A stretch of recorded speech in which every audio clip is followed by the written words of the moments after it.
نحمده ونصلي على رسوله الكريم أما بعد فأعوذ بالله من الشيطان الرجيم بسم الله الرحمن الرحيم الصلاة والسلام عليك يا رسول الله الصلاة والسلام عليك يا نبي الله الصلاة والسلام عليك يا حبيب الله وعلى آلك وصحابك يا نور الله صلی اللہ تعالی علیہ وسلم۔ جس مسلمان نے دیکھا انہیں ایک نظر، اس نظر کی بصارت پہ لاکھوں سلام۔ وہ دسوں جن کو جنت کا مژدہ ملا، اس مبارک جماعت پہ لاکھوں سلام۔ تیرے چاروں ہمدم ہے یک جان یک دل، ابو بکر فاروق و عثمان علی ہے۔ مولا گلبن رحمت زہرا، سبتین اس کی کلیاں پھول،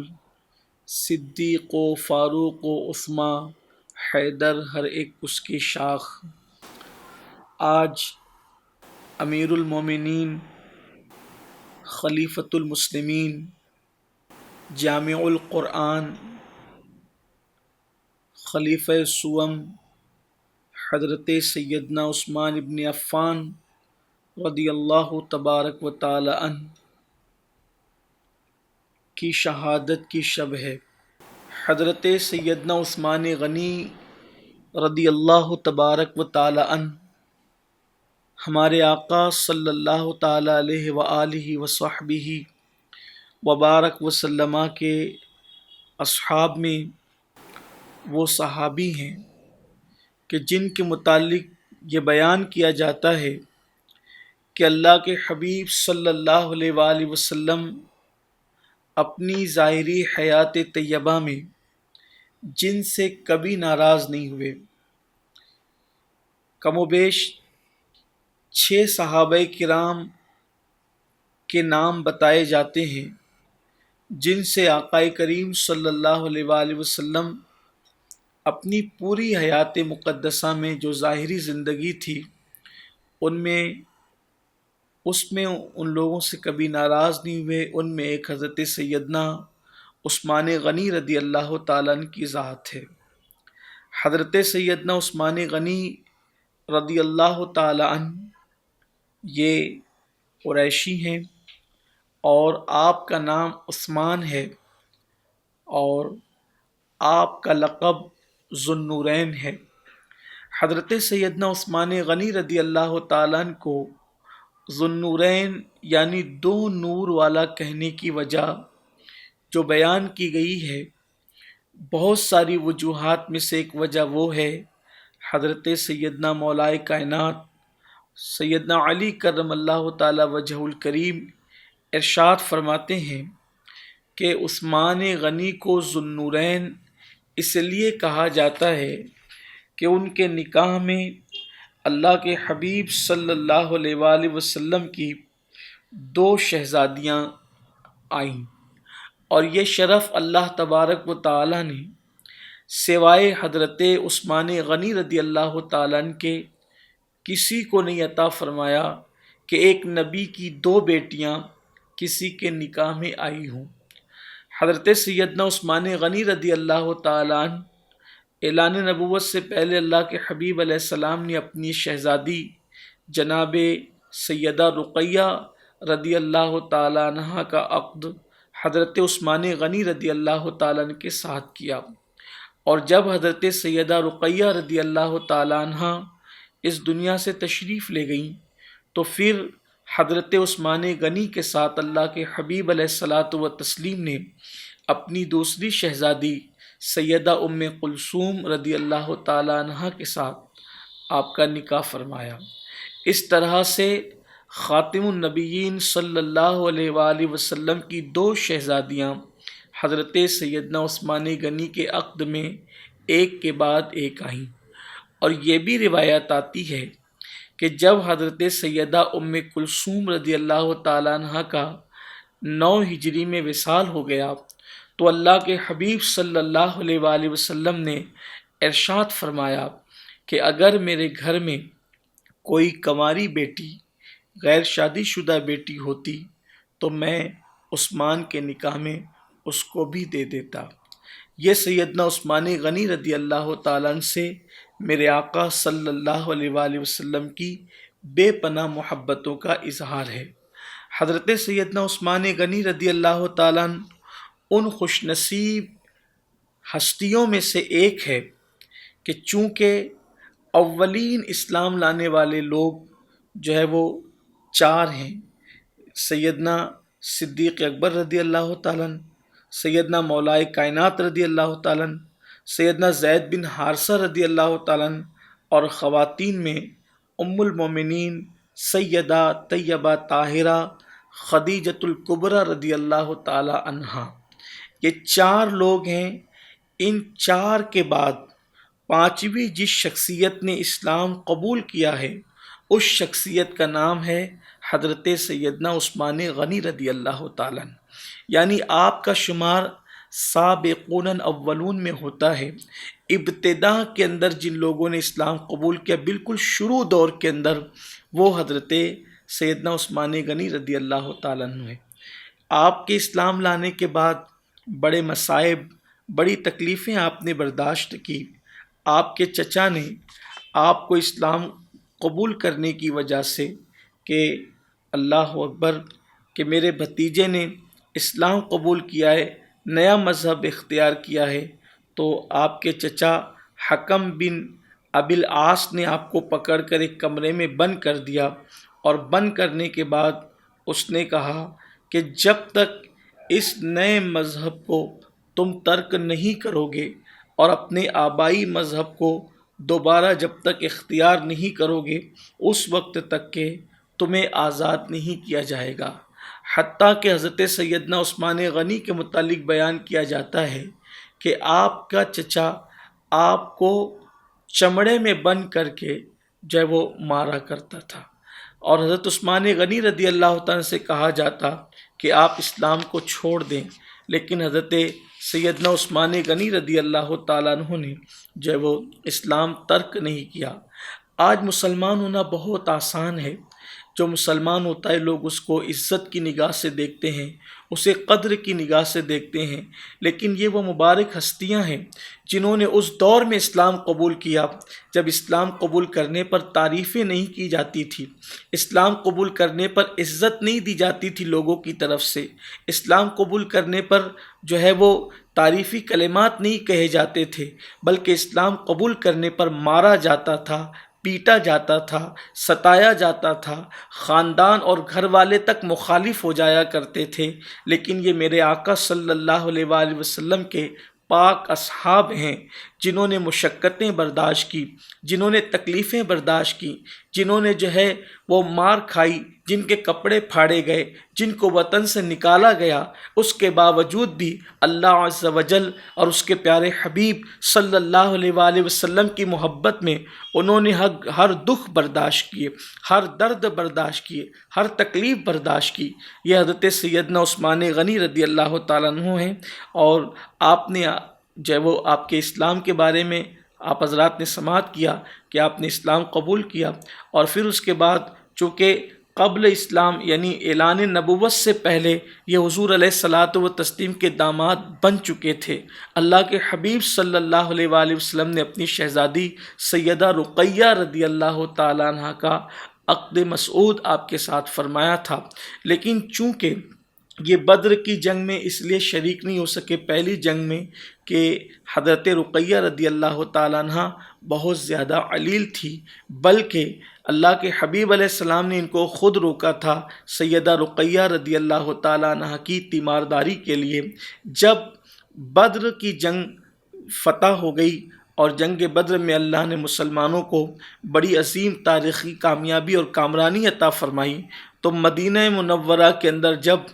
بدر کی فتح کی خوشخبری لے کر کے قاصد آیا اور یہ اطلاع جب پہنچی کہ بدر میں مسلمانوں کو اللہ تبارک و تعالیٰ نے بڑی کامیابی عطا فرمائی، تو اس وقت حضرت سیدہ رقیہ رضی اللہ تعالیٰ عنہ کو دفن کیا جا رہا تھا، آپ کا وصال ہو چکا تھا۔ تو چونکہ بدر کی جنگ کے موقع پر اللہ کے حبیب صلی اللہ علیہ وآلہ وسلم نے حضرت عثمان غنی ذو النورین کو خود روکا تھا سیدہ رقیہ کی تیمارداری کے لیے، کیونکہ وہ بہت زیادہ علیل تھی اور آپ کا وصال بھی ہو گیا پھر، تو اللہ کے حبیب علیہ السلام نے آپ کو بدر میں جو مال غنیمت ملا تھا اس سے حصہ عطا فرمایا، اس لیے آپ کا شمار اہل بدر میں بھی ہوتا ہے۔ سیدنا عثمان غنی رضی اللہ تعالیٰ عنہ بعد میں حضرت رقیہ رضی اللہ تعالیٰ عنہ کے وصال کے بعد آپ نے سنا کہ حضرت ام کلثوم کے ساتھ حضرت عثمان غنی رضی اللہ تعالیٰ عنہ کا عقد کر دیا گیا، تو حضرت عثمان غنی رضی اللہ تعالیٰ عنہ چونکہ بہت خوبصورت تھے، بڑے حسین و جمیل تھے۔ ایک مرتبہ کا واقعہ، اس واقعے سے آپ اندازہ کر سکتے ہیں کہ حضرت عثمان غنی رضی اللہ تعالیٰ کے حسن کا عالم کیا تھا، ان کی خوبصورتی کا عالم کیا تھا۔ حضرت اسامہ ابن زید رضی اللہ تعالیٰ عنہ ارشاد فرماتے ہیں کہ ایک مرتبہ اللہ کے حبیب صلی اللہ علیہ وآلہ وسلم نے مجھے گوشت دیا اور گوشت دے کر کے فرمایا کہ اسے لے جاؤ اور لے جا کر کے عثمان غنی کے گھر دے دو، عثمان کو دے دو۔ تو چونکہ آپ داماد تھے اللہ کے حبیب صلی اللہ علیہ وآلہ وسلم کے، اور اس وقت حضرت رقیہ حیات تھی، حضرت اسامہ بن زید کہتے ہیں کہ میں عثمان غنی کے گھر میں گیا اور جب میں نے انہیں گوشت پیش کیا تو اس وقت آپ کے پہلو میں سیدہ رقیہ بنت محمد الرسول اللہ صلی اللہ علیہ وآلہ وسلم رضی اللہ تعالیٰ عنہ جو ہے وہ موجود تھیں، اور اللہ کے حبیب علیہ السلام کی شہزادی آپ کے پہلو میں آپ کے قریب بیٹھی ہوئی تھی۔ اسامہ بن زید کہتے ہیں کہ میں کبھی حضرت رقیہ کے چہرے کو دیکھتا اور کبھی حضرت سیدنا عثمان غنی کو دیکھتا، میں دونوں کو دیکھتا رہا۔ یہ واقعہ جو ہے وہ پردے کے حکم کے نزول سے پہلے کا واقعہ ہے، اور چونکہ حضرت اسامہ بن زید جو تھے وہ ننھے تھے، چھوٹی عمر کے تھے، تو ان کو کام کے لیے بھیجا گیا تھا۔ یہ حضرت زید بن حارثہ کے شہزادے ہیں۔ حضور اکرم صلی اللہ علیہ وآلہ وسلم نے حضرت اسامہ بن زید کو اپنے پوتوں کا درجہ دیا ہے، چونکہ حضرت زید کو جو ہے وہ حضور اکرم صلی اللہ علیہ وسلم نے اپنا بیٹا فرمایا ہے، اور بلکہ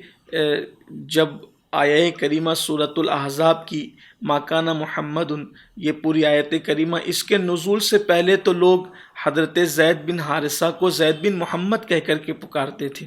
تو اتنی قربت تھی حضرت زید کی رسول پاک صلی اللہ علیہ وآلہ وسلم سے، تو حضرت اسامہ بن زید سے بھی بہت اللہ کے حبیب علیہ السلام پیار فرماتے تھے۔ چھوٹی عمر تھی ان کی، اور وہ گوشت کا ہدیہ لے کر حضرت عثمان غنی کے گھر گئے، اور جب دونوں میاں بیوی کو یعنی حضرت رقیہ کو اور حضرت عثمان غنی کو قریب بیٹھے ہوئے دیکھا، ایک دوسرے کے پہلو میں بیٹھے ہوئے دیکھا، تو حضرت اسامہ کہتے ہیں میں کبھی حضرت رقیہ کے چہرے کو دیکھتا، کبھی سیدنا عثمان غنی کے چہرے کو دیکھتا۔ پھر بعد میں جب میں واپس آیا تو اللہ کے حبیب صلی اللہ علیہ وآلہ وسلم کی بارگاہ میں حاضر ہوا، تو حضور اکرم صلی اللہ علیہ وآلہ وسلم نے فرمایا اسامہ کیا تم عثمان کے گھر کے اندر گئے تھے؟ میں نے عرض کی جی یا رسول اللہ، میں حضرت عثمان کے گھر کے اندر گیا تھا۔ تو آقا کریم صلی اللہ علیہ وآلہ وسلم نے فرمایا کہ اے اسامہ کیا تم نے ان میاں بیوی سے زیادہ خوبصورت کوئی میاں بیوی دیکھا ہے؟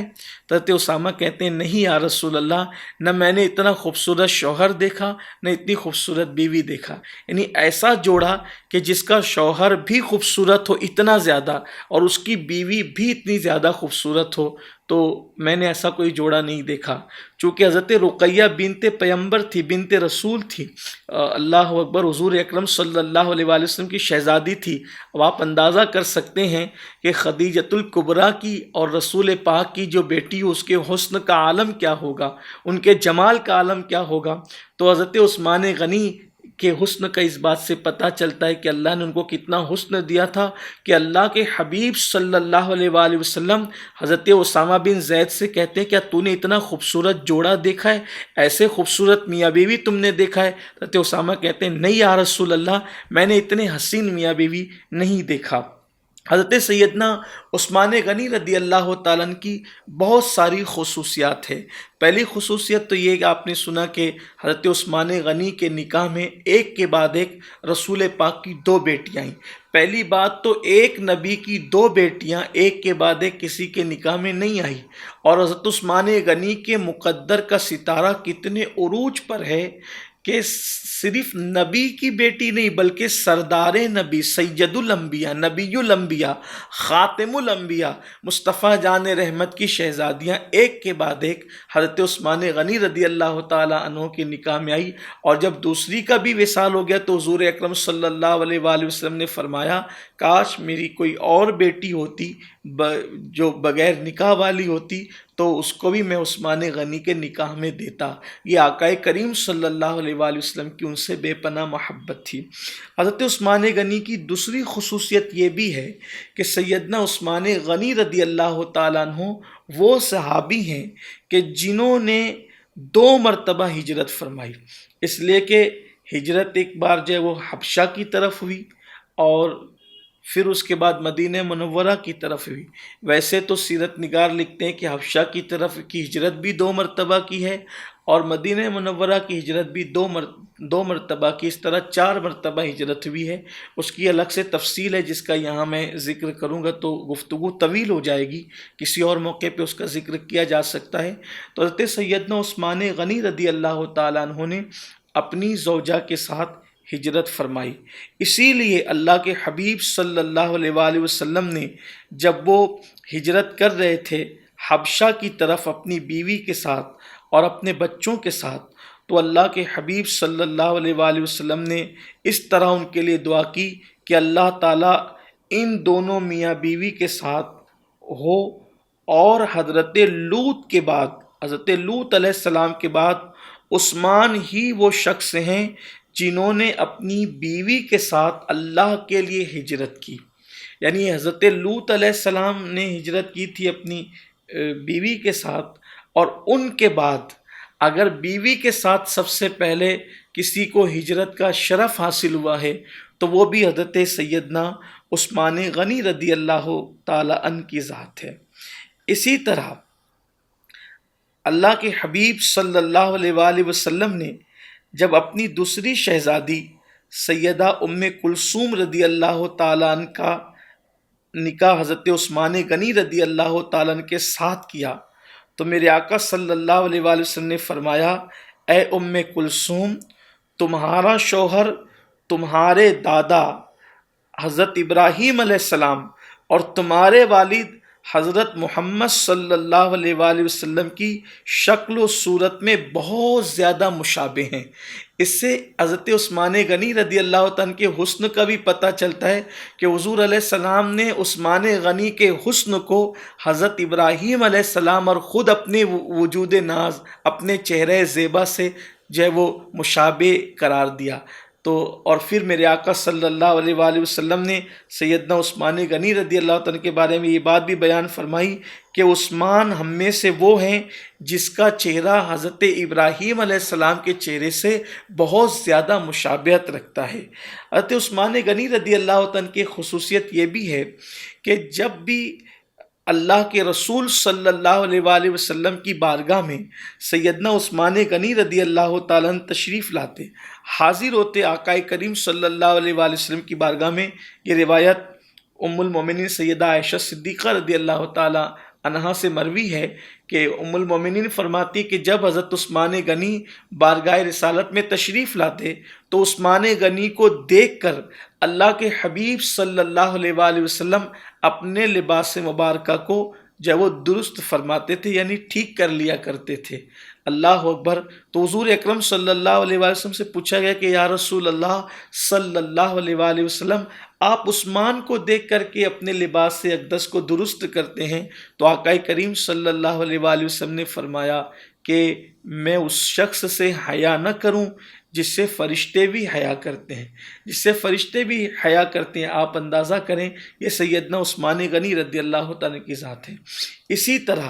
حضرت سیدنا عثمان غنی رضی اللہ تعالیٰ عنہ وہ ہیں جن کو دنیا کے اندر جنت خریدنے کا موقع ملا۔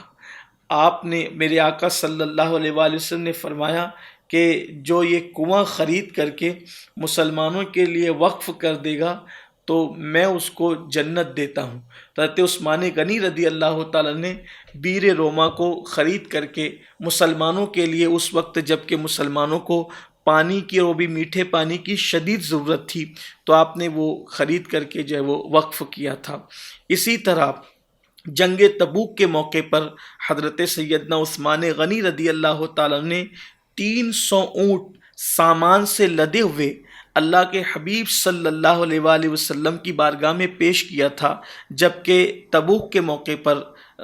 مال طلب کیا گیا تھا اللہ کے لیے، تو عثمان غنی رضی اللہ تعالیٰ عنہ نے 300 اونٹ سامان کے ساتھ لدے ہوئے جب وہ آقا کریم صلی اللہ علیہ وآلہ وسلم کی بارگاہ میں پیش کیا، اس شان سے کہ پہلے 100 اونٹ دیے، پھر اللہ کے حبیب علیہ السلام نے مزید صحابہ کو 12 تو اور 100 اونٹ دیے، پھر آقا کریم صلی اللہ علیہ وآلہ وسلم نے اور صحابہ کو 12 تو 300 اونٹ انہوں نے آقا کریم صلی اللہ علیہ وآلہ وسلم کی بارگاہ میں پیش کیا، اور اسی کے ساتھ ساتھ 1000 دینار یعنی 1000 سونے کے سکے اللہ کے حبیب علیہ السلام کی بارگاہ میں تبوک کے موقع پہ پیش کیا۔ تو حضور علیہ السلام منبر سے نیچے تشریف لائے اور فرمایا کہ آج کے بعد کوئی بھی گناہ عثمان کو نقصان نہیں پہنچا سکتا۔ آقا علیہ السلام نے یہ بھی فرمایا کہ آج کے بعد عثمان کچھ بھی کرے اللہ تبارک و تعالیٰ اس کو جنت عطا فرمائے گا۔ پھر حضرت عثمان غنی رضی اللہ تعالیٰ کی خصوصیت یہ بھی ہے کہ آپ کو قرآن مقدس جمع کرنے کا شرف اللہ نے عطا فرمایا، یعنی کہ قرآن مقدس جو کرنے کا مکمل جمع کرنے کا شرف جس کو ملا وہ حضرت سیدنا عثمان غنی رضی اللہ تعالیٰ عنہ کی ذات ہے۔ اسی طرح آپ کی ایک خصوصیت اور بھی ہے کہ سیدنا عثمان غنی رضی اللہ تعالیٰ عنہ وہ صحابی ہیں جنہوں نے مسجد نبوی شریف کے اندر توسیع کی، اور توسیع کے ساتھ ساتھ حضرت عثمان غنی رضی اللہ تعالیٰ نے مسجد کو مزین کیا، مسجد کو جو ہے وہ اس کی تزئین کاری کی۔ پہلے مسجد جو ہے وہ خوبصورت یا مسجد کے اندر جو ہے وہ نقش و نگار یا مسجد کی تزئین نہیں ہوتی تھی، لیکن حضرت عثمان غنی رضی اللہ تعالیٰ کی ذات وہ ذات ہے کہ آپ نے مسجد نبوی شریف کی توسیع بھی فرمائی اور ساتھ ہی ساتھ مسجدوں کو مزین کرنے کا رواج بھی آپ نے دیا۔ حضرت سیدنا عثمان غنی رضی اللہ تعالیٰ عنہ کی ایک خصوصیت اور بھی ہے کہ سیدنا عثمان غنی رضی اللہ تعالیٰ عنہ چونکہ اللہ تعالیٰ نے آپ کو بہت مال عطا کیا تھا اور بہت دولت عطا کی تھی، تو آپ کی سخاوت بھی بڑی مشہور ہے۔ اللہ اکبر! سیدنا عثمان غنی رضی اللہ تعالیٰ عنہ ایسے سخی تھے کہ آپ کی سخاوت کو دیکھ کر کے حیرت ہوتی ہے۔ حضرت عثمان غنی رضی اللہ تعالیٰ عنہ کی بارگاہ میں عام طور پر جب لوگ جاتے تو کبھی مایوس اور محروم نہیں لوٹتے تھے، بلکہ ایک روایت میں یہاں تک آتا ہے کہ اللہ کے حبیب صلی اللہ علیہ وآلہ وسلم کی بارگاہ میں ایک صحابی آئے اور عرض کیا، یا رسول اللہ صلی اللہ علیہ وآلہ وسلم، میرے گھر شادی ہے اور انتظامات نہیں ہے، تو یا رسول اللہ صلی اللہ علیہ وآلہ وسلم میں یہ چاہتا ہوں کہ میری مدد کی جائے۔ تو اس وقت آقائے کونین صلی اللہ علیہ وآلہ وسلم نے ارشاد فرمایا، جاؤ اور جا کر کے عثمان سے میرا نام کہنا اور اپنی حاجت اور اپنی ضرورت کو پیش کرنا۔ وہ شخص گئے، جب ان کے گھر پہنچے تو حضرت عثمان غنی رضی اللہ تعالیٰ کی آواز انہوں نے سنی۔ آواز کی طرف جب اس صحابی نے توجہ دی تو حضرت عثمان غنی رضی اللہ تعالیٰ اپنے غلام کو کی سرزنش فرما رہے تھے اور کہہ رہے تھے کہ تم نے آج سالن کے اندر نمک کے چند کھڑے زیادہ ڈال دیے، اگر یہ تم کم کر لیتے تو کل کو کام آ جاتے۔ تو اس شخص نے سوچا، جو صحابی جو بزرگ آقا کریم صلی اللہ علیہ وآلہ وسلم کے کہنے پر سیدنا عثمان غنی کے گھر گئے تھے امداد کے لیے، آپ نے سوچا کہ جو شخص نمک کے کھڑے، نمک کی چند ڈلیاں سالن میں زیادہ ہونے پر اگر اپنے غلام کو سرزنش کرتا ہے، اس کو ڈانٹتا ہے اور اس پر تادیبی کارروائی کرتا ہے کہ اگر تم چند کھڑے کم ڈالتے تو وہ کل کو کام آتے، تو جو نمک کے معاملے میں اتنا حساب و کتاب رکھتا ہو وہ میری کیا مدد کر سکتا ہے۔ وہ چلے گئے۔ آقا کریم صلی اللہ علیہ وآلہ وسلم کی بارگاہ میں حاضر ہوئے تو آقا علیہ السلام نے فرمایا تم گئے نہیں؟ یا رسول اللہ صلی اللہ علیہ وآلہ وسلم میں گیا تو تھا لیکن میری ہمت نہیں ہوئی، مجھے حوصلہ نہیں ملا کہ میں ان سے بات کر سکوں، جاؤ وہ تمہاری مدد کریں گے۔ اب دوبارہ جب وہ صاحب آئے تو پھر اب دیکھا کہ حضرت عثمان غنی رضی اللہ تعالیٰ عنہ اپنے کسی دوسرے غلام کو ڈانٹ رہے ہیں اور اس پہ تادیبی کارروائی فرما رہے ہیں کہ اگر تم نے آج چراغ کی بتی کو اتنا بڑا نہ کیا ہوتا تو تیل ہمارا اتنا زیادہ نہ جلتا، وہ کل کو کام آتا۔ تم نے چراغ کی بتی بڑی کر دی، تیل اتنا زیادہ جل گیا ہوگا۔ اب ان کی اور ہمت پست ہوئی کہ وہ تو نمک کی ڈلیاں تھی، آخر چراغ کی بتی بڑی کرنے سے کتنا تیل زیادہ جل سکتا ہے۔ اور جو شخص تیل کے معاملے میں اس قدر حساب و کتاب رکھتا ہو تو وہ میری کیا مدد کر سکتا ہے۔ پھر وہ بارگاہ رسالت مآب صلی اللہ علیہ وآلہ وسلم میں لوٹ کر آئے تو آقا کریم صلی اللہ علیہ وآلہ وسلم نے فرمایا کہ تم گئے نہیں؟ یا رسول اللہ صلی اللہ علیہ وآلہ وسلم میں گیا تو تھا لیکن مجھے حوصلہ نہیں ہوا کہ میں ان سے بات کر سکوں، جاؤ وہ تمہاری مدد کریں گے۔ اب تیسری بار آئے تو حضرت عثمان غنی کی نظر ان پر پڑی، آپ باہر تشریف لائے، فرمایا کہ تم 2 مرتبہ مجھے آتے جاتے نظر آئے، کیا معاملہ ہے؟ وہ عرض کرنے لگے کہ مجھے ایک کام تھا آپ سے اور اللہ کے حبیب صلی اللہ علیہ وآلہ وسلم نے آپ کے پاس بھیجا لیکن میری ہمت نہیں ہوئی۔ کہا کیوں بھیجا اللہ کے حبیب علیہ الصلوۃ والتسلیم نے؟ کہا کہ میرے گھر شادی ہے اور مجھے کچھ پیسوں کی ضرورت ہے، میں یہ چاہتا ہوں کہ مجھے کچھ پیسے ملیں۔ میں حضور اکرم صلی اللہ علیہ وآلہ وسلم کی بارگاہ میں گیا تھا، جانے جود و سخا کے آستانے پر گیا تھا، جانے کائنات کی بارگاہ میں گیا تھا، حضور علیہ السلام نے تمہاری طرف بھیجا۔ حضرت عثمان غنی کا چہرہ کھل اٹھا، ہاتھ پکڑ کے اندر لے گئے اور جہاں پیسوں کی تھیلیاں رکھی ہوتی تھی، جہاں درہم و دینار رکھے ہوتے تھے، وہ آپ نے گویا کہ تجوری کھول دی اور فرمایا اس میں سے جتنا لگتا ہے تم اتنا لے لو۔ انہوں نے تو لیا جتنی ان کو ضرورت تھی، اس لیے کہ صحابہ کرام کے دلوں کا تزکیہ میرے آقا صلی اللہ علیہ وآلہ وسلم نے خوب فرمایا تھا اور صحابہ کے دلوں کے اندر دنیا کی وہ نفرت بٹھا دی تھی، دنیا کی وہ مذمت ان کے ذہن و دماغ میں بھر دی تھی کہ وہ دنیا میں رہتے تو تھے لیکن دنیا کو اپنے اندر نہیں رکھتے تھے۔ وہ صحابی نے حضرت عثمان غنی رضی اللہ تعالیٰ عنہ نے جب ان کے سامنے اپنے پیسے رکھ دیے، اپنا مال رکھ دیا کہ جتنا چاہے لے لو، تو انہوں نے تو ضرورت کے مطابق ہی لیا، لیکن اس کے بعد عرض کرنے لگے بھائی عثمان ایک سوال کا جواب دیجئے، ذرا یہ بتائیں کہ میں پہلی اور دوسری بار آیا تو میں نے دیکھا کہ آپ اپنے غلاموں کو سرزنش کرتے ہیں، کبھی نمک کے کھڑے زیادہ ڈالنے پر، کبھی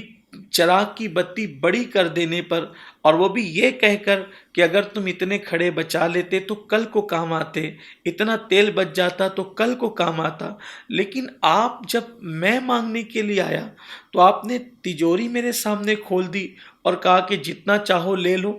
آپ نمک اور تیل کے معاملے میں اتنے محتاط اور یہاں پر دینے کے معاملے میں اس قدر آپ سخاوت کا اظہار کرتے ہیں، وجہ کیا ہے؟ سیدنا عثمان غنی نے مسکرا کر کے فرمایا چونکہ اپنی ذات پر ہم جو خرچ کرتے ہیں قیامت کے دن اس کا حساب دینا پڑے گا، اور جو اللہ و رسول کے نام پہ خرچ کرتے ہیں اس کا حساب نہیں ہوگا بلکہ وہ بے حساب واپس ملے گا۔ تو جس کا حساب ہونا ہے اس کو ہم حساب سے خرچ کرتے ہیں، اور جو بے حساب واپس ملنا ہے تو پھر ہم وہاں بے حساب خرچ کرتے ہیں۔ یہ حضرت عثمان غنی رضی اللہ تعالیٰ کی زندگی سے آج کل کے مالداروں کو سبق سیکھنا چاہیے۔ دولت عثمان غنی کے پاس بھی تھی، دولت قارون کے پاس بھی تھی، دولت صحابہ کے پاس بھی تھی، بہت سارے صحابہ کے پاس، دولت فرعون اور نمرود کے پاس بھی تھی، دولت بخت نصر کے پاس بھی تھی، اور دولت عثمان غنی اور عبد الرحمن ابن عوف اور سیدنا ابو بکر صدیق کے پاس بھی تھی۔ کیا فرق ہے ایک مومن کے پاس دولت آتی ہے اور ایک کافر کے پاس دولت آتی ہے تو فرق کیا ہوتا ہے؟ سب سے بڑا فرق یہ ہے، حضرت عثمان غنی ہمیں ذہن دے رہے ہیں، آج کل کے مالداروں کو ذہن دے رہے ہیں، آج کل کے دولت مندوں کو ذہن دے رہے ہیں کہ حضرت عثمان غنی بتا رہے ہیں اپنی ذات پر عثمان غنی خرچ کرتے ہیں تو حساب سے خرچ کرتے ہیں۔ کیوں؟ اس لیے کہ جو تم اپنی ذات پہ خرچ کر رہے ہو اس کا حساب دینا ہے، اس لیے اس کو آج ہی حساب سے خرچ کرو کہ حساب دینا آسان ہو جائے، اور اللہ کی راہ میں بے حساب دو۔ کیوں؟ اس لیے کہ ایک حدیث پاک میں آتا ہے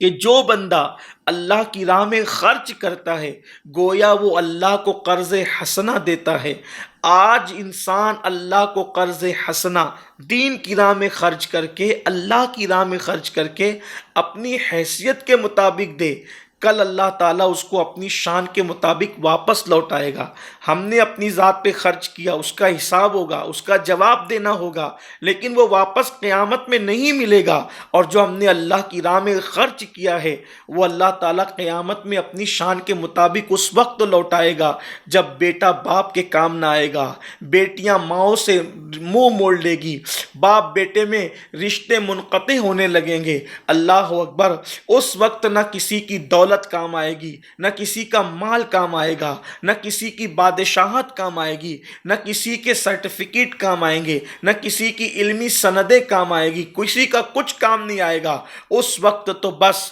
ایمان کے بعد بازار عمل کا ایک معاملہ ہوگا، اور بازار عمل میں جس کا سودا جمے گا بس اسی کو کامیابی ہوگی۔ وہاں یہ نہیں پوچھا جائے گا تم کس قبیلے سے تعلق رکھتے تھے، وہاں یہ نہیں پوچھا جائے گا تم کس خطے سے تعلق رکھتے تھے، وہاں یہ نہیں پوچھا جائے گا تم عربی تھے یا عجمی تھے، وہاں یہ نہیں پوچھا جائے گا تم غریب تھے کہ مالدار تھے، وہاں یہ نہیں پوچھا جائے گا تم کالے تھے کہ گورے تھے، وہاں یہ نہیں پوچھا جائے گا دنیا میں تمہارے پاس کون سی ڈگری تھی، وہاں یہ نہیں پوچھا جائے گا کہ تم نے جو ہے اللہ اکبر جو اپنے بڑے بڑے بلند مکانات تعمیر کیے تھے تو ان مکانات کو جو تم نے تعمیر کیا تھا تو تم جو ہے وہ جھوپڑ پٹی میں رہتے تھے یا محلوں میں رہتے تھے، وہ یہ نہیں پوچھا جائے گا۔ وہاں تو یہ پوچھا جائے گا بتا تو نے اللہ کے لیے کیا کیا، تو نے اللہ کے لیے کون سا عمل کیا۔ کتنے افسوس کی بات ہے، کل کے عثمان غنی جو مالدار تھے، بڑے تاجر تھے، ان کی فکر میں جن کی تربیت اللہ کے رسول صلی اللہ علیہ وآلہ وسلم نے کی تھی، ان کی فکر میں اور ہمارے دولت مندوں کی فکر میں کتنی تبدیلی ہے، کتنا فرق ہے کہ عثمان غنی اپنی ذات کے لیے حساب سے خرچ کر رہے ہیں اور اللہ کی راہ میں بے حساب دل کھول کر دے رہے ہیں، اور یہاں حال یہ ہے بیٹی کی منگنی کریں گے تو 20-25 لاکھ روپے خرچ کریں گے، فضول خرچی ہوگی، اور اگر کسی غریب کی شادی میں دینے کی بات آ جائے تو لوگ مندی کی شکایت کرنے لگتے ہیں، غریبوں پہ خرچ کرنے کی بات آ جائے تو لوگ مندی کے شکوے کرنے لگتے ہیں، مسجد مدرسے میں دینے کی بات آ جائے تو لوگ جو ہے وہ بالکل دل چھوٹا کر لیتے ہیں۔ میرے پیارے آقا صلی اللہ علیہ وآلہ وسلم کے دیوانوں، ایک مسلم مالدار کی فکر کیا ہونی چاہیے؟ آج جب ہم بازار کے اندر اپنی ذات پر خرچ کرنے کے لیے جاتے ہیں تو اس وقت ہم کوئی حساب نہیں کرتے، بلکہ آج تو ہمارے جوتے ہزاروں کے ہوتے ہیں، ہونا بھی چاہیے، میں اس پر کوئی ممانعت نہیں کرتا، اگر اللہ نے نعمت دی ہے تو اس کا اظہار ہونا چاہیے، لیکن آپ یہ بھی تو سوچیں کہ ہم اپنی ذات کے لیے کتنا بڑا دل کرتے ہیں اور اللہ کے نام پر دینے کے لیے، اللہ رب العزت کے لیے، اس کے وجہ کریم کے لیے خرچ کرنے کے لیے ہم کتنا چھوٹا دل کرتے ہیں۔ میں آپ سے پوچھتا ہوں یہ دولت جو ملی ہے کیا یہ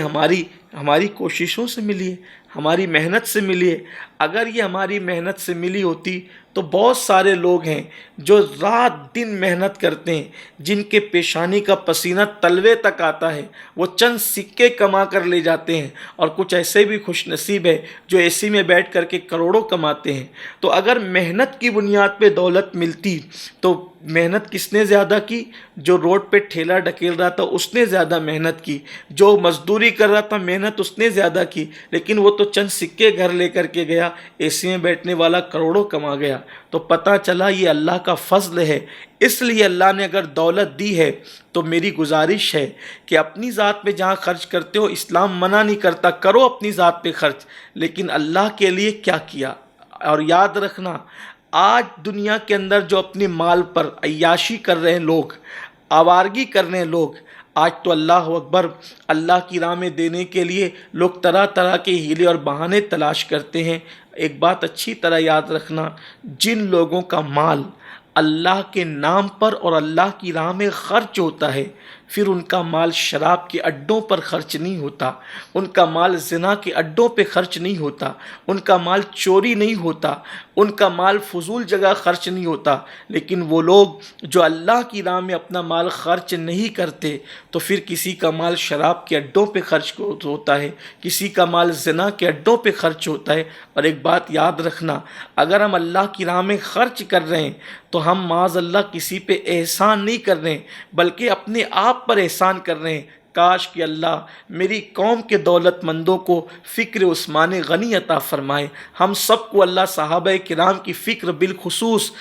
مالداروں کو مالدار صحابی صدیق اکبر کی فکر دے، عثمان غنی کی فکر دے، عبد الرحمن ابن عوف کی فکر دے۔ اسی لیے اقبال کہتے ہیں، خدا تجھے کسی طوفان سے آشنا کر دے، خدا تجھے کسی طوفان سے آشنا کر دے کہ تیرے بحر کی موجوں میں اضطراب نہیں۔ میں اس کو تھوڑا سا تبدیل کر کے یہ کہتا ہوں کہ خدا ہمیں کسی طوفان سے آشنا کر دے، ہمارے بحر کی موجوں میں اضطراب نہیں۔ کاش کہ آج کا مالدار بھی حضرت عثمان غنی سے فکر لیتا۔ عثمان غنی رضی اللہ تعالیٰ نے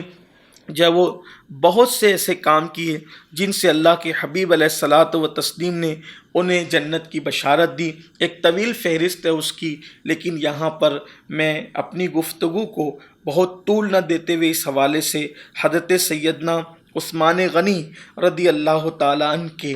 عشق رسول کی طرف اب ہم چلتے ہیں کہ اللہ تعالیٰ نے حضرت سیدنا عثمان غنی رضی اللہ تعالیٰ عنہ کو کیسا عشق رسول عطا کیا تھا۔ یاد رکھیے، ہم 1450 سال بیت جانے کے بعد بھی اپنے کریم آقا سے محبت کرتے ہیں، اور یاد رکھیے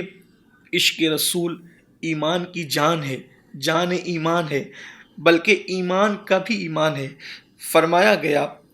الا لا ایمان لمن لا محبت لہ، آگاہ ہو جاؤ۔ اللہ کے رسول صلی اللہ علیہ وسلم فرماتے ہیں، الا لا ایمان لمن لا محبت لہ، کہ آگاہ ہو جاؤ کہ محبت کے بغیر ایمان ہے ہی نہیں۔ جب تک محبت نہ ہو اس وقت تک کہ ایمان نہیں ہو سکتا۔ ایمان کی تکمیل کے لیے محبت رسول، عشق رسول ضروری ہے۔ جیسا کہ ایک مقام پر اللہ کے حبیب علیہ الصلاۃ و تسلیم ارشاد فرماتے ہیں، لا یؤمن احدکم حتی اکون احب الیہ من والدہ وولدہ والناس اجمعین، کہ تم میں کا کوئی اس وقت تک کامل مومن نہیں ہو سکتا جب تک کہ وہ اپنے ماں باپ سے زیادہ، اپنی اولاد سے زیادہ اور تمام لوگوں سے زیادہ مصطفیٰ جان رحمت، جان ایمان صلی اللہ علیہ وآلہ وسلم سے محبت نہ کرے، اس وقت تک وہ کامل مومن نہیں ہو سکتا۔ ایک مقام پر اللہ کے حبیب صلی اللہ علیہ وآلہ وسلم نے ارشاد فرمایا، لا یؤمن احدکم حتی اکون یقال انہ مجنون، او کما قال صلی اللہ علیہ وآلہ وسلم، کہ تم میں کا کوئی اس وقت تک کہ کامل مومن نہیں ہو سکتا جب تک کہ اس کی محبت رسول کو دیکھ کر کے لوگ اس کو پاگل اور مجنون نہ کہنے لگے، اس وقت تک کہ وہ کامل مومن نہیں ہو سکتا۔ جب 14.5 صدیاں بیت جانے کے بعد ہم اپنے کریم آقا سے اتنی محبت کرتے ہیں، بلکہ محبت کا دعویٰ کرتے ہیں کہ ہم اپنی جان سے زیادہ حضور سے محبت کرتے ہیں، ہم اپنے ماں باپ سے زیادہ حضور سے محبت کرتے ہیں، تو وہ صحابہ جنہوں نے اپنی ماتھے کی آنکھوں سے مصطفیٰ جان رحمت کو دیکھا، جنہوں نے آقائے کریم کے ہاتھ میں ہاتھ دے کر کے بیعتیں کی، جنہوں نے حضور اکرم صلی اللہ علیہ وآلہ وسلم کے ساتھ جو ہے وہ مل کر کے اللہ کے دشمنوں سے جنگیں کی اور اللہ کے دشمنوں کو کیفر کردار تک پہنچایا، وہ صحابہ کرام جو مصطفیٰ جان رحمت، امام الانبیاء، خاتم الانبیاء، جان امامت، شان امامت، مصطفیٰ جان رحمت کے پیچھے کھڑے ہو کر ان کی اقتداء میں نمازیں پڑھی، حضور علیہ السلام کا رخ تابہ دیکھ کر اپنی آنکھوں کو ٹھنڈا کیا، ان صحابہ کرام کے عشق رسول کا عالم کیا ہوگا، اللہ اکبر، ہم تو اندازہ ہی نہیں کر سکتے۔ صحابہ صحابہ وہ تھے کہ جب دربار مصطفیٰ میں بیٹھتے تو ایسے گردنیں جھکا کر بیٹھتے اور یوں خاموش سناٹے کے ساتھ بیٹھتے، یوں دیکھنے والے کو لگتا گویا ان کے سروں پر پرندے بیٹھے ہیں، اور یہ پرندے کے خوف کی وجہ سے کہیں اڑ نہ جائے یہ سر نہیں اٹھاتے۔ وہ صحابہ کرام کتنا پیار کرتے تھے حضور علیہ السلام سے۔ حضرت عثمان غنی رضی اللہ تعالیٰ کا ذکر خیر چھڑا ہے، اللہ اکبر۔ عثمان غنی کیسا عشق رسول، کیسی محبت رسول، کیسی تعظیم رسول، کہ جب اللہ کے حبیب صلی اللہ علیہ وآلہ وسلم نے حدیبیہ کے موقع پر جب عمرہ کے لیے اللہ کے حبیب علیہ السلام چلے اور حدیبیہ کے مقام پر آپ کو روک لیا گیا کہ عمرہ نہیں کرنے دیں گے آپ کو، تو آقا کریم صلی اللہ علیہ وآلہ وسلم نے اپنے سفیر کی حیثیت سے، اپنے نمائندے کی حیثیت سے حضرت سیدنا عثمان غنی رضی اللہ تعالیٰ عنہ کو بھیجا۔ یہ بھی حضرت عثمان غنی رضی اللہ تعالیٰ عنہ کی خصوصیت ہے کہ آپ کو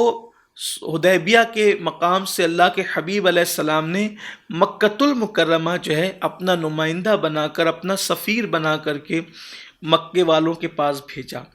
اور حضرت عثمان غنی رضی اللہ تعالیٰ کا انتخاب اس لیے کیا گیا تھا کہ ایمان لانے کے بعد بھی حضرت عثمان غنی رضی اللہ تعالیٰ کے سامنے مکے کے جو منکرین اسلام تھے، اسلام کا انکار کرنے والے تھے، بہت زیادہ دم نہیں مار سکتے تھے۔ مخالف تو تھے لیکن چونکہ حضرت عثمان غنی رضی اللہ تعالیٰ کے احسانات ان پر بھی تھے۔ اب حضرت عثمان غنی رضی اللہ تعالیٰ جب حضور علیہ السلام کے نمائندے بن کر، صحابہ کرام کے نمائندے بن کر،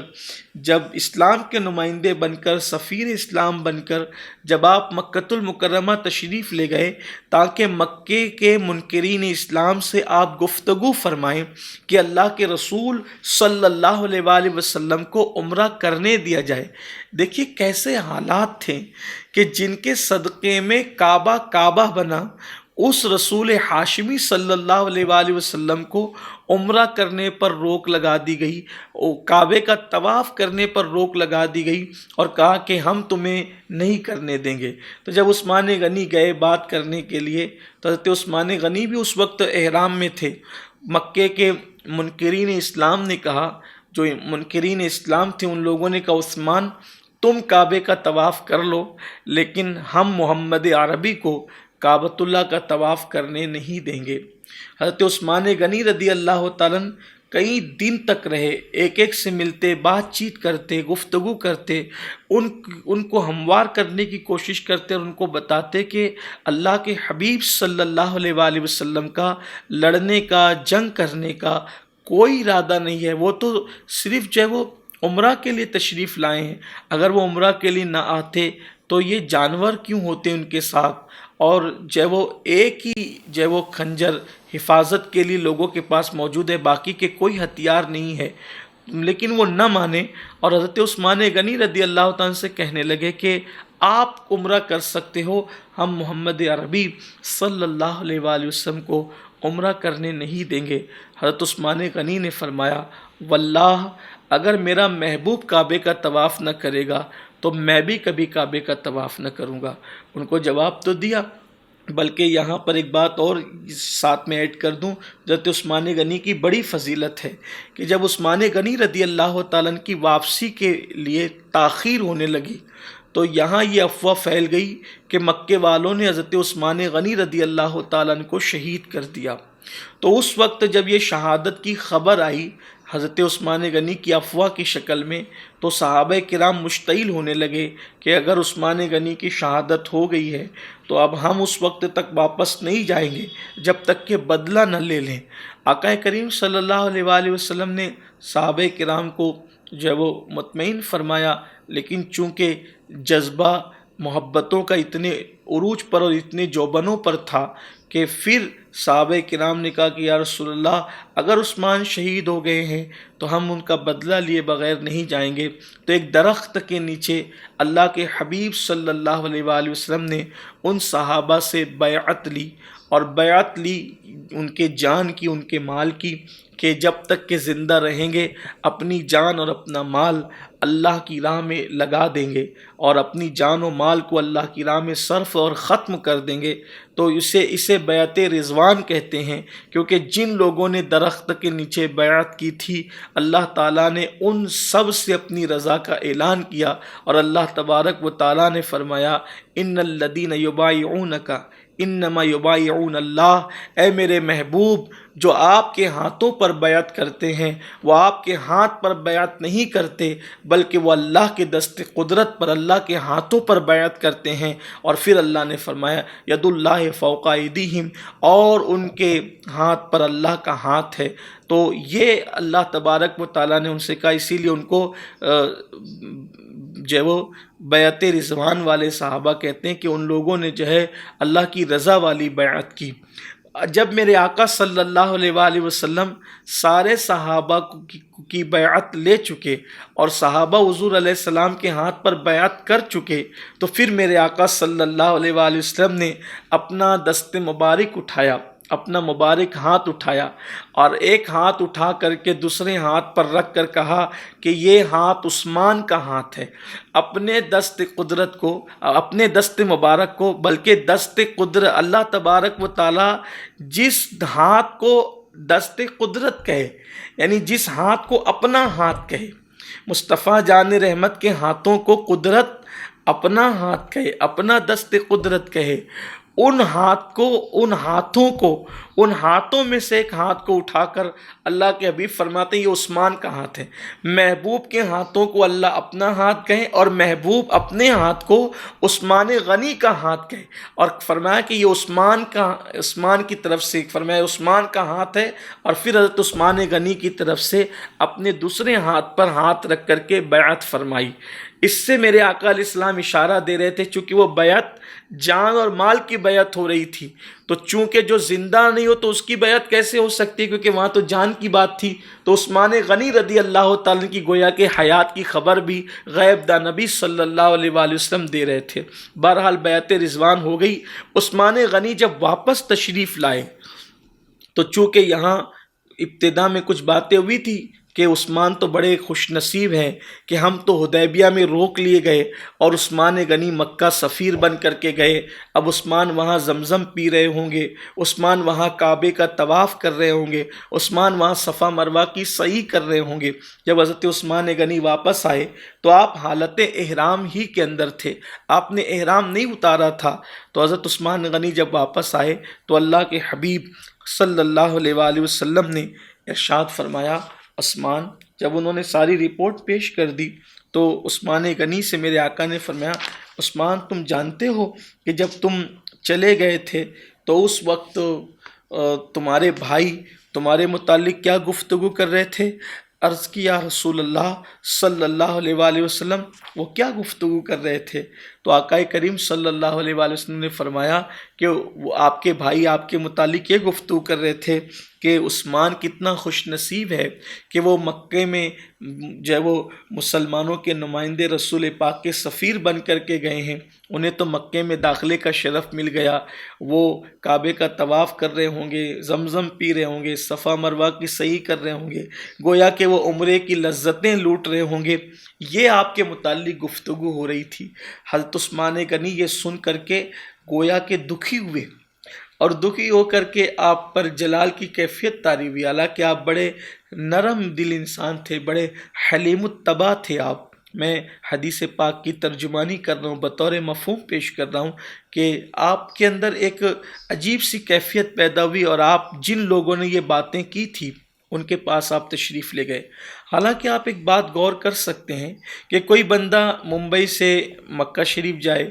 مالیگاؤں سے جائے، ہند سے جائے، پاک سے جائے، بنگلہ دیش سے جائے، برطانیہ سے، کسی بھی ملک سے انسان، کسی بھی شہر سے انسان مکہ شریف جائے اور اس کے وطن میں اس کے پیچھے اگر کوئی یہ بات کرے کہ بھائی وہ خوش نصیب ہے، وہ طواف کر رہا ہوگا، وہ عمرہ کر رہا ہوگا، صفا مروہ کی سعی کر رہا ہوگا، تو کیا اس میں کوئی غصے میں آنے کی بات ہے؟ اس پہ کوئی ناراض ہونے کی بات ہے؟ قطعاً نہیں۔ یہ کوئی گناہ کا کام تو نہیں ہے، یہ کوئی بے حیائی کا کام تو نہیں، یہ کوئی برائی کا کام تو نہیں، بلکہ شرف کا کام ہے کہ جو صفا مروہ کی صحیح کرتا ہے، کعبے کا طواف کرتا ہے، عمرہ کرتا ہے، اللہ اس کو گناہوں سے پاک کر دیتا ہے۔ لیکن حضرت عثمان غنی کے پیٹھ پیچھے جب یہ بات ہوئی، کچھ لوگوں نے کی کہ عثمان بڑے خوش نصیب ہے کہ انہوں نے کعبے کا طواف کیا ہوگا، عمرہ کیا ہوگا، تو حضرت عثمان غنی کو پتہ چلا تو حضرت عثمان غنی نے ان سے کہا کہ تم نے میرے خلاف بدگمانی کیوں کی؟ تم نے میرے خلاف، دیکھیے آپ کا عشق رسول، کیا عشق رسول ہے، کیا تیور محبت رسول بول رہا ہے۔ آپ نے کہا کہ آپ لوگوں نے میرے خلاف بدگمانی کیسے کی؟ تو جن لوگوں نے آپ کو خوش نصیب کہہ کر کے رشک کیا تھا، کہا کہ عثمان اس میں بدگمانی کیا ہے؟ تو حضرت عثمان غنی نے فرمایا تم نے یہ کیسے سوچ لیا کہ اللہ کے حبیب صلی اللہ علیہ وآلہ وسلم نے طواف نہیں کیا اور میں کیسے طواف کر لوں گا؟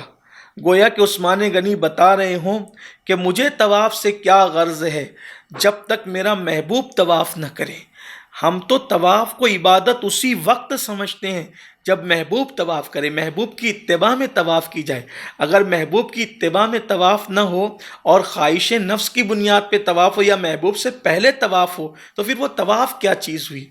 وہ طواف کیا چیز ہوئی؟ طواف تو وہی طواف ہے جو حبیب کے پیچھے پیچھے کیا جائے، حبیب کی اتباع میں کیا جائے، حبیب کی ادا کو ادا کرتے ہوئے کیا جائے۔ اسی لیے میرے امام فرماتے ہیں ہوتے کہاں خلیل و بنا کعبہ و منا لولاک والے صاحبی، سب تیرے گھر کی ہے۔ اور فکر صحابہ کو بیان کرتے ہوئے کہتے ہیں کہ صحابہ کرام عبادت کو کیا درجہ دیتے تھے، اللہ اکبر، عبادت کو وہ ادائے مصطفیٰ سمجھ کر کے ادا کرتے تھے۔ اور جب عبادت میں اور تعظیم رسالت میں، عبادت اور تعظیم رسالت میں جب تقابل ہوتا تو ظاہر سی بات ہے جب دو عبادتیں آمنے سامنے ہوتی تو چھوٹی عبادت کو وہ چھوڑ دیتے اور بڑی عبادت کو ترجیح دیتے، چونکہ تعظیم مصطفیٰ ساری عبادتوں سے بڑی عبادت ہے اور عبادت اللہ کے حکم پر عمل کرنے کو کہتے ہیں۔ اور اللہ تبارک و تعالیٰ نے سب سے پہلے تعظیم مصطفیٰ صلی اللہ علیہ وآلہ وسلم کا حکم دیا، وَتُعَزِّرُهُ وَتُعَقِّرُهُ، اللہ تعالیٰ نے یہ حکم دیا ہے۔ تو حضرت امام اہل سنت جو ہے وہ صحابہ کرام کی فکر کو بیان کرتے ہیں کہ پہلے بیان کرتے ہیں کہ ہوتے کہاں خلیل و بنا کعبہ و منا لولاک والے صاحبی، سب تیرے گھر کی ہے، مولا علی نے واری تیری نیند پر نماز، اور وہ بھی عصر جو سب سے اعلیٰ خطر کی ہے، صدیق بلکہ غار میں جان ان پہ دے چکے، اور حفظ جان تو جان فروز و غرر کی ہے، اور تو نے ان کو جان انہیں پھیر دی نماز، پر وہ تو کر چکے تھے جو کرنی بشر کی ہے، ثابت ہوا کہ جملہ فرائض فروغ ہیں، اصل الاصول بندگی اس تاجور کی ہے۔ تو حضرت عثمان غنی نے فرمایا کہ حضور سے پہلے میں کیسے عمرہ کر سکتا تھا، حضور سے پہلے میں کیسے طواف کر سکتا تھا؟ اور سیدنا عثمان غنی مکہ گئے، کعبۃ اللہ شریف اور حرم میں داخل ہوئے، لیکن صرف اس لیے آپ نے طواف نہیں کیا کہ میرے محبوب نے طواف نہیں کیا تو میں کیسے طواف کروں، اور بغیر طواف کیے، بغیر عمرہ کیے آپ اسی حالت میں واپس تشریف لائے۔ یہ حضرت سیدنا عثمان غنی رضی اللہ تعالیٰ عنہ کا عشق رسول تھا۔ اسی طرح آپ کی سخاوت، آپ کا عدل، آپ کی نرمی، آپ کا حلم، آپ کی بردباری بڑی عظیم اور بڑی مشہور ہے۔ تاریخ میں آتا ہے کہ آپ نے 12 سال تک کے جو ہے وہ حکومت فرمائی اور آپ خلافت کی مسند پر متمکن رہے، اور آپ کے جو ابتدائی 6 سال تھے وہ سیدنا فاروق اعظم رضی اللہ تعالیٰ عنہ سے زیادہ آپ کو مسلمانوں میں مقبولیت رہی۔ یہاں تک تاریخ دانوں نے لکھا ہے کہ ابتدا کے 6 سال آپ نے بہت مقبولیت کے ساتھ جو ہے وہ حکومت فرمائی، اور اخیر کے 6 سالوں میں پھر جو ہے وہ مسلمانوں کے اندر فتنہ پھیلتا گیا، اور اس کی بہت ساری وجوہات ہے جہاں پر وقت کی قلت کی وجہ سے اس کا ذکر نہیں کیا جا سکتا۔ اور بعد میں پھر ایک مقام ایسا آیا کہ فتنہ اس قدر بڑھا کہ جو ہے وہ سیدنا عثمان غنی رضی اللہ تبارک و تعالیٰ عنہ کو آپ کے گھر میں جو ہے وہ کئی دن تک کے محاصرہ کر کے آپ پر پانی بند کر دیا گیا، اور جو ہے وہ 35 ہجری میں آپ کو 18 ذی الحجہ کو مدینہ منورہ کے اندر شہید کر دیا گیا، اور آپ کو بلوائیوں نے شہید کیا، آپ کو باغیوں نے شہید کیا۔ جس وقت سیدنا عثمان غنی رضی اللہ تعالیٰ عنہ کو شہید کیا گیا تو آپ کی داڑھی شریف پکڑ کر آپ کے چہرے پہ تماچے لگائے گئے مدینہ منورہ کے اندر، اور اس کے بعد جو ہے اس وقت بھی آپ، اس دن بھی آپ روزے سے تھے اور آپ تلاوت قرآن مقدس کر رہے تھے، اور آپ کو اسی حالت میں ذی الحجہ شریف کی 18 تاریخ کو ہجری 35 تھی، آپ کو شہید کر دیا گیا۔ یہ سیدنا عثمان غنی رضی اللہ تعالیٰ کی شہادت تھی۔ اللہ کے حبیب علیہ السلام نے ان کو شہادت کی جو ہے وہ خبر بھی دی تھی۔ آقا کریم صلی اللہ علیہ وآلہ وسلم نے فرمایا کہ عثمان، تم خلافت کا لباس پہنے ہوں گے اور لوگ اس کو اتارنا چاہیں گے، تو اس وقت تم صبر کرنا لیکن لباس خلافت نہ اتارنا۔ حضرت عثمان غنی رضی اللہ تعالیٰ کو کئی مقامات پر میرے آقا علیہ السلام نے شہادت کی بشارت دی تھی۔ ایک مقام کے لیے بیان کیا جاتا ہے کہ اللہ کے حبیب علیہ السلام احد پہاڑ پر تشریف لے گئے تو احد پہاڑ جھومنے لگا، آقا علیہ السلام اس پر گئے اور اس کو ٹھوکر لگائی، اور ٹھوکر لگانے کے بعد فرمایا اے پہاڑ ٹک جا کہ تجھ پر ایک نبی ہے، ایک صدیق ہیں اور 2 شہید ہیں۔ تو چونکہ آقا علیہ السلام کے ساتھ حضرت ابوبکر صدیق بھی تھے اور حضرت عمر بھی تھے اور حضرت عثمان غنی رضی اللہ تعالیٰ عنہ بھی تھے، تو آقا علیہ السلام نے فرمایا کہ ایک نبی ہے جس سے میرے آقا علیہ السلام کی ذات پاک ہے، ایک صدیق ہیں، اور سیدنا ابوبکر کے لیے فرمایا کہ وہ صدیق ہیں، اور پھر حضرت عمر حضرت عثمان کے لیے فرمایا کہ 2 شہید ہیں۔ یعنی حضور علیہ السلام نے ان دونوں کے لیے جو ہے وہ شہادت کی جو ہے وہ خبر دی تھی۔ شہادت کی کے بارے میں میرے آقا علیہ السلام نے غیب کی خبر دی تھی، اور وہ پوری ہوئی۔ اس طرح حضرت سیدنا عثمان غنی رضی اللہ تعالیٰ نے جمعہ کے دن یا سنیچر کی شب میں جو ہے وہ مغرب اور عشاء کے درمیان جو ہے وہ شہادت کا مقام حاصل کیا، اور آپ جانتے ہیں کہ شہادت ایک بڑا مقام ہے۔ اللہ تبارک و تعالیٰ سیدنا عثمان غنی رضی اللہ تعالیٰ کی فیوز و برکات سے مالا مال فرمائے۔ حضرت عثمان غنی کو جنت البقیع کے اندر جو ہے وہ سپرد لحد کیا گیا، اور آگوش لحد میں آپ کو قیامت تک کے لیے آرام کے لیے جو ہے وہ محو استراحت کر دیا گیا۔ اللہ تعالیٰ ان کے مزار پر انور پر قیامت تک رحمت و نور کی برسات فرمائیں، اور ان کے فیوز و برکات سے ہم سب کو اور تمام عالم اسلام کو مالا مال فرمائیں۔ میں گزارش کرتا ہوں کہ ہمارے یہاں اولیاء اللہ کی نیاز اور فاتحہ تو ہوتی ہے، ہونا بھی چاہیے۔ لوگ بڑبڑ کرتے رہتے ہیں، لوگ کچھ کہتے رہتے ہیں، لیکن چونکہ ہم اہل سنت، انبیاء کرام، صحابہ کرام، اولیاء اللہ کے ماننے والے ہیں، اور ہم لوگ ایصال ثواب کے قائل ہیں، جس کے لیے ہمارے علماء، ہمارے مشائخ، ہمارے فقہا محدثین نے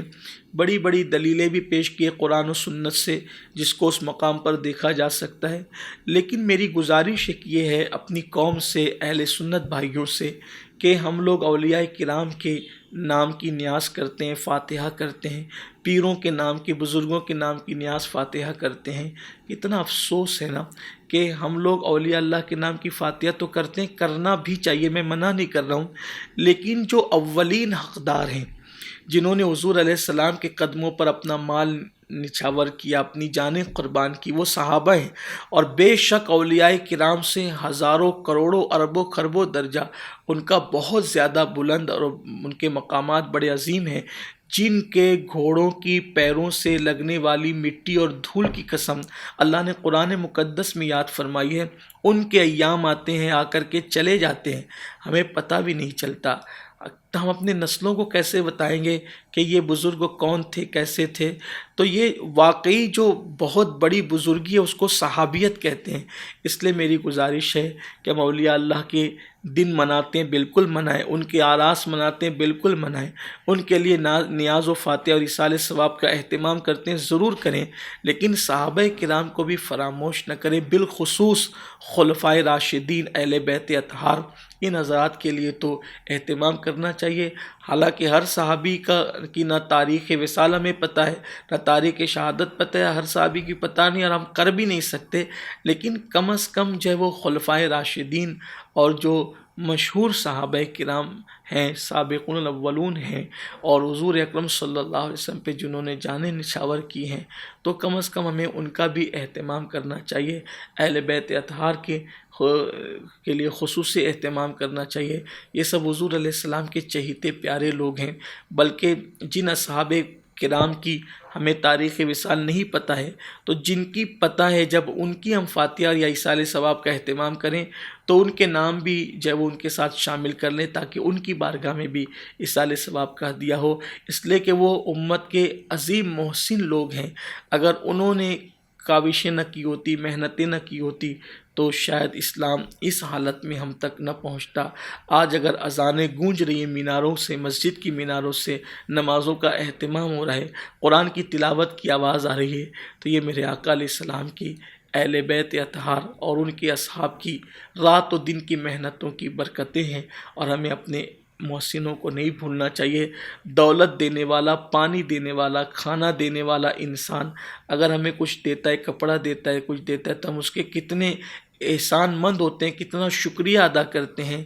جن کی برکتوں سے اللہ نے ہمیں ہدایت دی، ایمان اور اسلام کی دولت عطا فرمائی، ہمیں ان کا کس طرح شکر گزار ہونا چاہیے۔ اس لیے میری گزارش ہے کہ حضور علیہ السلام کے ان 4 یاروں کے حوالے سے ان کے دن ہم منائیں، اہل بیت اطہار کے ایام کو منائیں اور ان کی برکتیں ہم حاصل کریں، ساتھ ہی ساتھ پھر اولیاء کرام اور اپنے اپنے مشائخ کے دن بھی منائیں، تاکہ ہم اور ہماری نسلیں ان سے وابستہ رہے۔ اور میرے امام کے ان 2 مصروں پر میں اپنی گفتگو کو ختم کر دیتا ہوں کہ جنا بنے گی